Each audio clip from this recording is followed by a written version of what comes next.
પાણીપુરી બનાવીએ ત્યારે પૂરી આપણે ખાસ બજારમાંથી જ લાવતા હોઈએ છીએ, કારણ કે એના જેવી પૂરી આપણાથી ઘરે થતી નથી.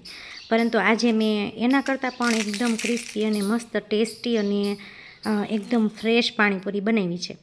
તો એના માટે અહીંયા મેં અડધો કપ રવો અને પા કપ જેટલો ઘઉંનો ઝીણો રોટલીનો લોટ લીધો છે. એને બેને મિક્સ કરી અને થોડા એવા પાણીથી આ રીતે થોડો હાર્ડ એવો લોટ બાંધી અડધી કલાક માટે એને રેસ્ટ આપી દેવાનો છે. ઢાંકીને મૂકી દેશું અને અડધી કલાક પછી હાથથી નાના નાના લુવા કરી અને હાથથી એકદમ મસળી અને દબાવી અને નાના નાના એકદમ, એટલે કે અડધા કપ રવામાંથી આપણે 50 જેટલી પૂરી થશે.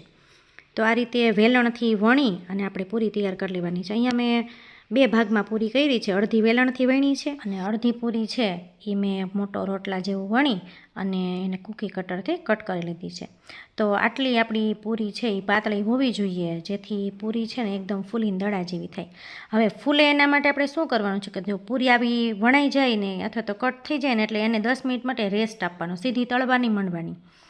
આપણે પીળી પૂરી જે સાદી ઘઉંના લોટની પૂરી બનાવતા હોય ને એને આપણે વણીને તરત તળતા હોઈએ, જેથી એ ફૂલી અને સોફ્ટ થાય. પણ આ પૂરીને તો આપણે હાર્ડ બનાવવાની છે ને એકદમ કડક કરવાની છે. એટલે વણ્યા પછી એને રેસ્ટ આપવાનો અડધી કલાક થાય તો બેસ્ટ, પણ 10-15 મિનિટ માટે એને રેસ્ટ આપીને પછી ધીમે ધીમે તળવાની.